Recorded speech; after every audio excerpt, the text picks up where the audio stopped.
got a guy who can shoot it with range and is shown to be a high percentage three-point shooter. And what we really loved was his ability to handle and pass the ball. And as we watched him throughout his career, I talked about the other night, he's such an instinctual player and has got a great feel for the game. And I think how we want to play with our young core, how Fred wants to play, I think it's a perfect fit in regards to his skill level and his basketball IQ, what he brings to the floor. I think he makes a lot of players better because of his ability to create and push in transition, spray the ball ahead, play off pick and roll. Those are all real positives to us. But on top of his basketball ability, and we did a lot of work in regards to his background, spent time on Michigan State's campus, and to hear the people rave about his makeup and character was just incredible. And not only Coach Izzo, who a lot of you have heard talk, but managers, dorm people, trainers, people that had worked with him, everybody just raves about what he brings, A, to the practice floor, B, to the locker room, and what a great teammate he is. So we know that he's been coached very well by Coach Izzo, one of the best coaches in the country, and almost as importantly, we know that he's been coached very hard, and he understands what hard work is about. So when he got here this morning, there's 4 or 5 huge duffel bags, so I think he came to stay. He's moving in tonight. He wants to get on the gym out here in the gym this afternoon and start working. And we want to welcome Denzel to Chicago.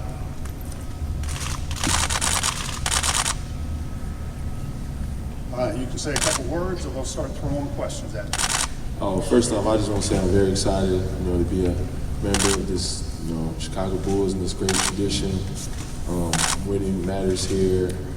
Just everything about being a Chicago Bull, I like, and that's one of the reasons why I got so excited on draft nights, because I was coming to an organization like this and the caliber that they represent. So I'm very excited to be a Chicago Bull, and just got excited to get started.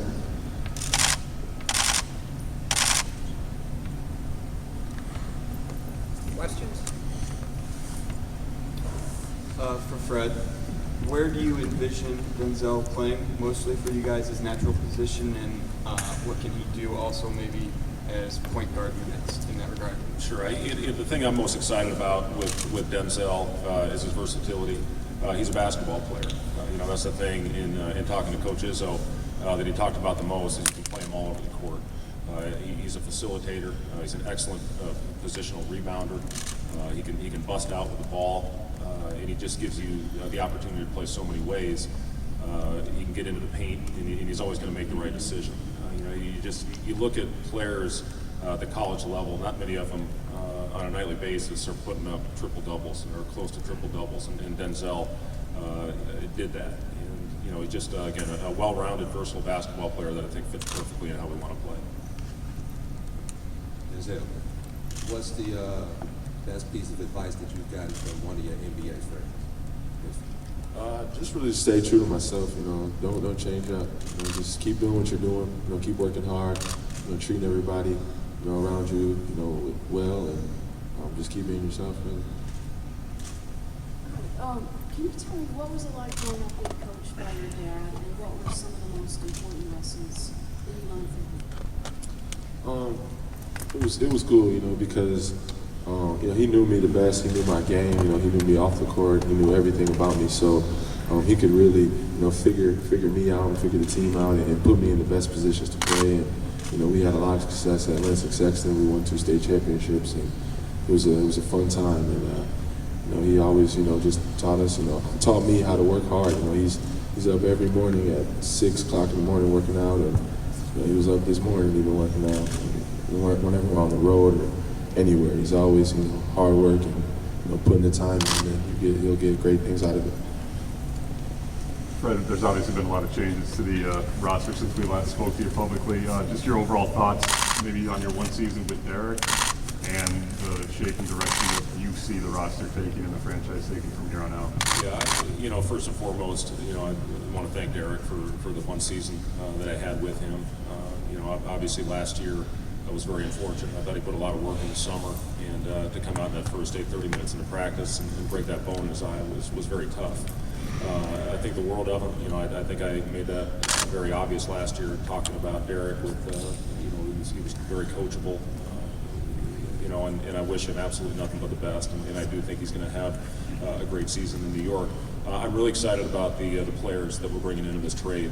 You know, you look at Brook Lopez, a guy that I've always thought very, very highly of, even going back the draft when I was working in the front office in Minnesota.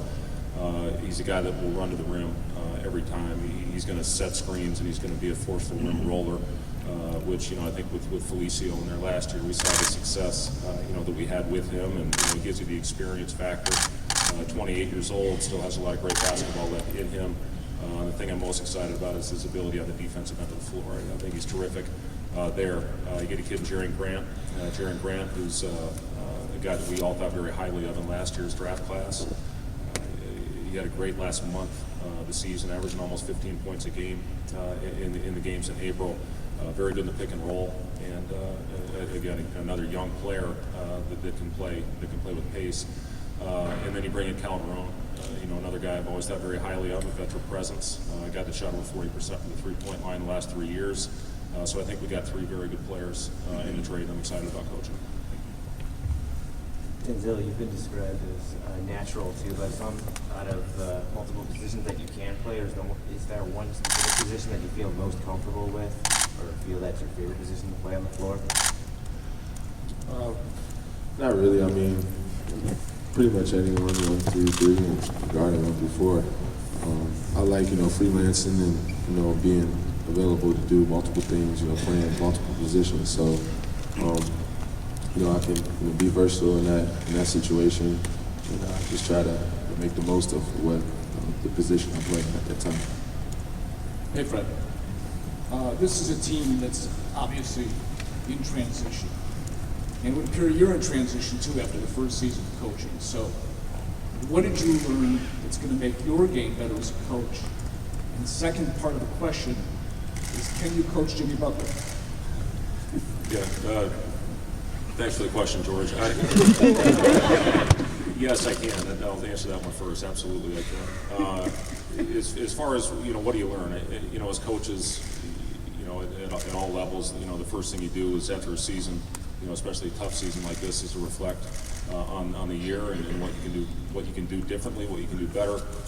We've been watching a lot of film. We've been meeting every morning as a staff and putting a plan together. You know, we're very excited about the opportunity to coach these guys in the summer league. We'll have 5 of our players on that roster, 6 for practice. It'll give us a head start, in my opinion, going into training camp. You know, I've been in a lot of conversation with Jimmy. I went out and saw him out in L.A. Had great talks with him. He was back in Chicago this last week. Met with him on several occasions. Was in here in the gym when Jimmy was working out. I know he's excited about things right now, and you know, about you know, the upcoming year, and obviously with the Olympic team that he's about to start the training for. Yeah, so sure, you go back, George, and you look at all the things that we're going to do, and you know, hopefully get off to a great start. Denzel, obviously your game took a big jump before you last season. Can you talk about what you did last summer?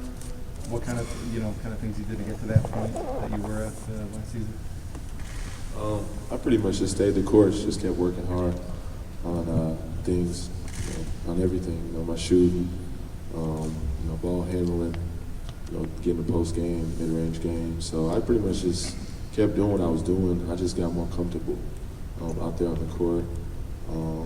And the game slowed down. Just kept slowing down and slowing down. So I just felt more comfortable. Just kept working on things that I needed to, and that's what I did. Denzel, as you talk to Draymond and other guys you trust throughout the league, what have they told you about the Bulls? I really haven't got to that. You know, Draymond has been busy doing what he's doing, the USA stuff and all that stuff. So I really haven't talked much about that.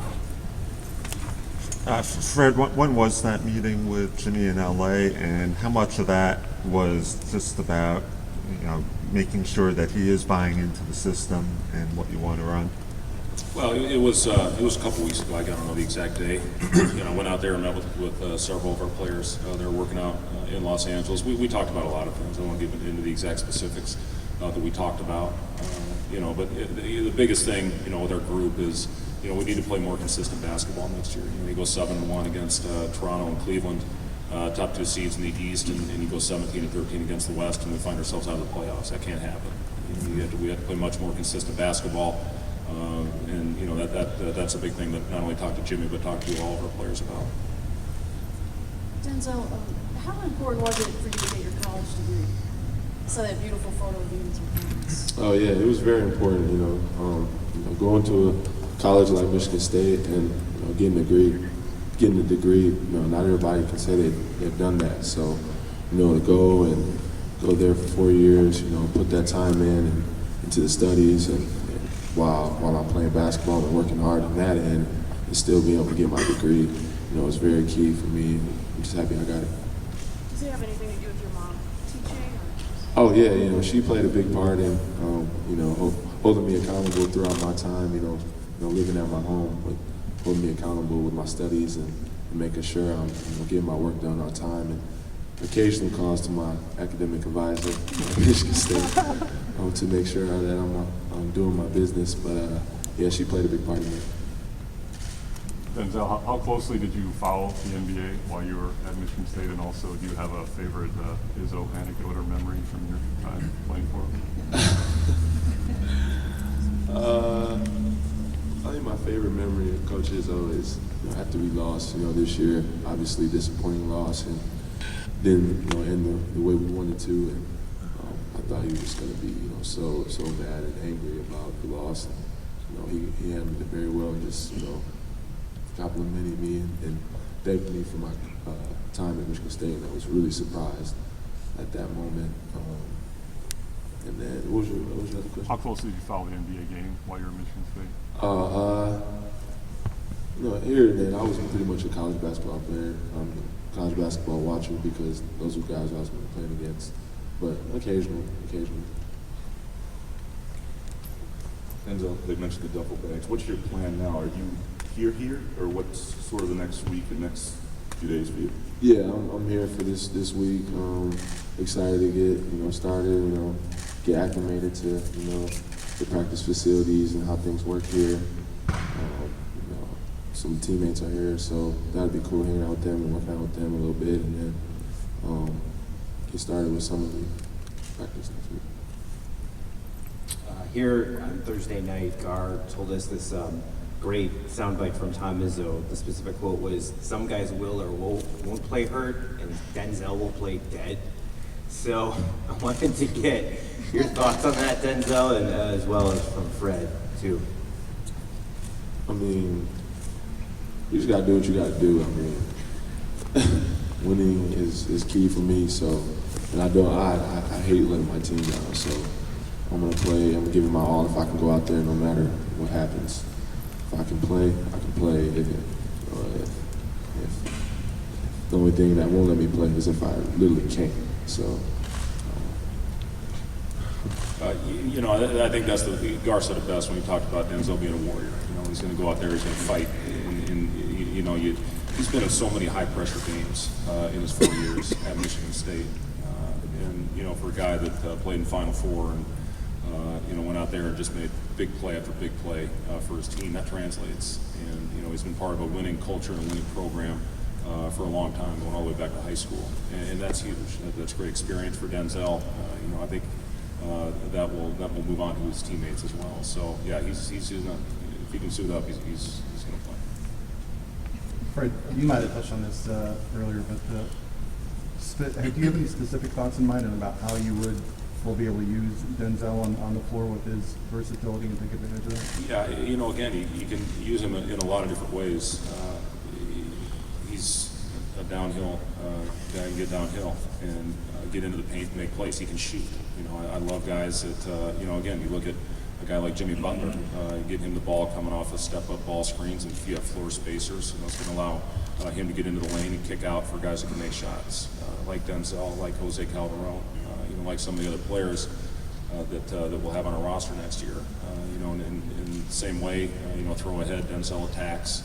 The more guys you can have that can get into the paint, obviously the better off you're going to be, and your offensive efficiency numbers should go way up. So yeah, there's a lot of ways you can use Denzel, smart player. I think you can put him on the block against some smaller players as well. You don't have to maybe have the pure point guard in there if you have multiple ball handlers, and that's a role where I know Denzel can fill. Denzel, when the report came out right before the draft about some teams red flagging your knees, were you surprised at that? Did that worry you leading because it was so close to the draft? And other than the knee surgery, was there ever a point in college where you felt physically hindered?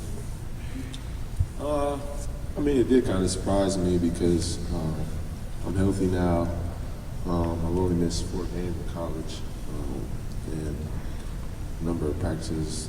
So, I mean, I was surprised, but at the same time, I can control what I can control, and that's, you know, just working hard and, you know, letting the chips fall into place. So, I was a little surprised and a little angry that, you know, people were texting me, asking me if I was hurt, and I was like, what?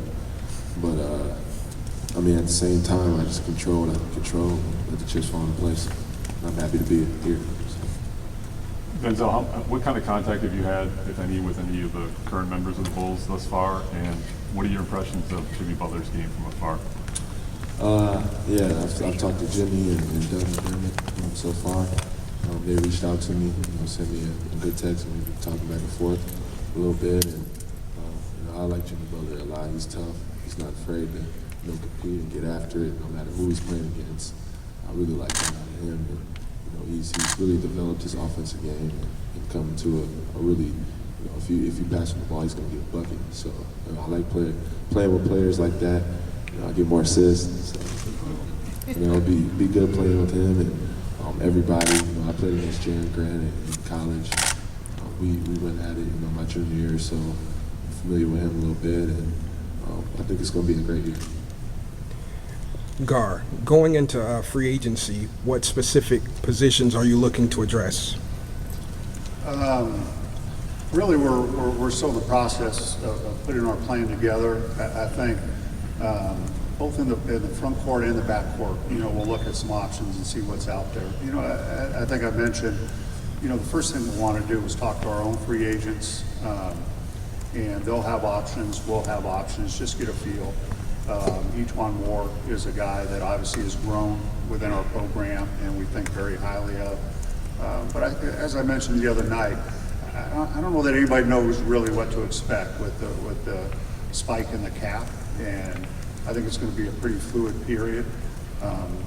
With that said, we like the group, you know, that we put together, and I think we're headed in the direction I talked about the other day as far as beginning to get younger, more athletic, and you know, retool this roster to a certain extent. So looking forward to getting these guys in the gym, and then we'll see what kind of opportunities arise once July 1 hits. For Gar, what's the status of the assistant coaches? Is there any changes? Is anyone getting moved to the front office anywhere? Anything like that? No, I think Fred's very happy with his staff and very comfortable with what they bring to the table. We've got a veteran staff, some experience on the staff. We've got a lot of really good energy. And I know they've been, like Fred said, they've been meeting, they've been working, get ready for summer league, and then to have a plan together once we can come to camp in October. And the second one, are you mindful of not committing too much money to long-term contracts because of summer 2017 having a headlining free agent class? Is that something that's a big consideration? Well, that's right. We've got to weigh everything that comes in front of us, and obviously, you know, the cap will spike this summer, then it'll spike again the following summer, and then I think it'll start to flatten out. And I've always talked about, you know, what we've got to keep in mind is not only short-term but long-term, and trying to put together the best plan for our team moving forward. So we've got to weigh those things as it begins. But obviously, you know, we've got an eye on this year, but we've also got an eye on 2-3 years from now, and even 4 or 5 years out as far as managing our cap and putting the best team together we can.